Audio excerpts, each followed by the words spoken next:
ರಾಜ್ಯ ಸರ್ಕಾರ ಕರೆದಿರೋ ವಿಶೇಷ ಅಧಿವೇಶನದಲ್ಲಿ ಕೇಂದ್ರ ಸರ್ಕಾರದ ಬಜೆಟ್ ಬಗ್ಗೆ ಚರ್ಚೆ ಜೋರಾಗಿದೆ. ಕೇಂದ್ರ ಸರ್ಕಾರ ರಾಜ್ಯಕ್ಕೆ ತೆರಿಗೆ ಹಂಚಿಕೆಯಲ್ಲಿ ಪದೇ ಪದೇ ಅನ್ಯಾಯ ಮಾಡ್ತಿದೆ. ರಾಜ್ಯ ಸರ್ಕಾರ ಕಟ್ಟುವ ತೆರಿಗೆ ಹಣ ಬೇರೆ ಬೇರೆ ರಾಜ್ಯಗಳಿಗೆ ಪಾಲಾಗುತ್ತಿದೆ ಅಂತ ಕಾಂಗ್ರೆಸ್ ಕಿಡಿಕಾರಿದೆ. ಇದಕ್ಕೆ ಬಿಜೆಪಿ ನಾಯಕರು ಅಂಕಿಅಂಶಗಳ ಮೂಲಕ ಕೌಂಟರ್ ಕೊಟ್ಟಿದ್ದಾರೆ. ವಿಧಾನಸಭೆಯಲ್ಲಿ ಕೇಂದ್ರದ ಬಜೆಟ್ ಜಟಾಪಟಿ. ಕೇಂದ್ರ ಸರ್ಕಾರದ ತೆರಿಗೆ ತಾರತಮ್ಯಕ್ಕೆ ಕಾಂಗ್ರೆಸ್ ಕಿಡಿ. ಅನುದಾನ ಹಂಚಿಕೆ ಮಾಹಿತಿ ನೀಡಿ ಬಿಜೆಪಿ ಕೌಂಟರ್.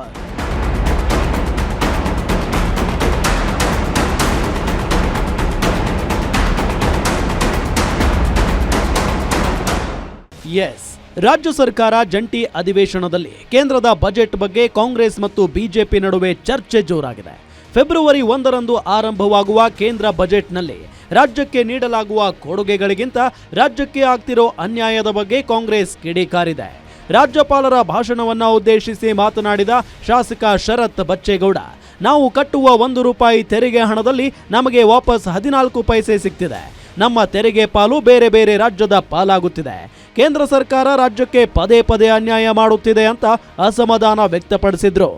ಕಳೆದ 5 ವರ್ಷದಲ್ಲಿ 80,000 ಕೋಟಿ ರೂಪಾಯಿಯಷ್ಟು ನಷ್ಟ ಇವತ್ತು ನಮ್ಮ ರಾಜ್ಯ ಸರ್ಕಾರಕ್ಕಾಗಿದೆ. ಸಭಾಧ್ಯಕ್ಷರೇ, ಇವತ್ತು ಈ ರೀತಿಯಾದಂತ ಎಲ್ಲ ತೊಂದರೆಗಳ ಜೊತೆ ಎಷ್ಟಪ್ಪ ರಾಜ್ಯ ಸರ್ಕಾರಕ್ಕೆ ಅಂದ್ರೆ 15ನೇ ಹಣಕಾಸಲ್ಲಿ 1,25,559 ಕೋಟಿ ರೂಪಾಯಿಗಳ ನಷ್ಟ ರಾಜ್ಯ ಸರ್ಕಾರಕ್ಕಾಗಿದೆ. ಸಭಾಧ್ಯಕ್ಷರೇ, ಇದು ಬರೀ 15ನೇ ಹಣಕಾಸಾದ್ರೆ GST ಕಾಂಪನ್ಸೇಷನ್ ಅಡಿಯಲ್ಲಿ ಪ್ರತಿ ವರ್ಷ 2022ವರೆಗೂ ಏನ್ 20,000 ಕೋಟಿ ರೂಪಾಯಿಗಳನ್ನ ರಾಜ್ಯ ಸರ್ಕಾರಕ್ಕೆ ಕೇಂದ್ರ ಸರ್ಕಾರ ಕೊಡಬೇಕಾಗಿತ್ತೋ ಇವತ್ತು ಅದನ್ನು ಕೂಡ ಕಡಿತ ಮಾಡಿ GST ಕಾಂಪನ್ಸೇಷನ್ ಕೂಡ ಕರ್ನಾಟಕ ರಾಜ್ಯಕ್ಕೆ ಬರ್ತಾ ಇಲ್ಲ. ಸಭಾಧ್ಯಕ್ಷರೇ, ಇನ್ನು ಕಾಂಗ್ರೆಸ್ ನಾಯಕರ ಹೇಳಿಕೆಗೆ ಬಿಜೆಪಿ ನಾಯಕರು ಆಕ್ಷೇಪಿಸಿದ್ದಾರೆ. ರಾಜ್ಯಕ್ಕೆ ಬಂದಿರೋ ಅನುದಾನದ ಅಂಕಿಅಂಶಗಳ ಬಗ್ಗೆ ವಿಜಯೇಂದ್ರ ಮಾಹಿತಿ ನೀಡಿದ್ರು. ಕಾಂಗ್ರೆಸ್ ಸರ್ಕಾರದ ಮನಮೋಹನ್ ಸಿಂಗ್ ಕಾಲದಲ್ಲಿ ರಾಜ್ಯಕ್ಕೆ ಎಷ್ಟು ಅನುದಾನ ಬಂದಿದೆಯೋ ಅದಕ್ಕಿಂತ 200 ಪಟ್ಟು ಹೆಚ್ಚು ಅನುದಾನ ರಾಜ್ಯಕ್ಕೆ ಬಂದಿದೆ ಅಂತ ಯತ್ನಾಳ್ ವಾಗ್ದಾಳಿ ನಡೆಸಿದ್ರು.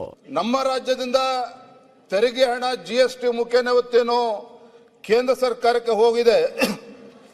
ಇದ್ರ ಬಗ್ಗೆ ಸಾಕಷ್ಟು ಚರ್ಚೆಗಳಾಗಿದ್ದಾವೆ.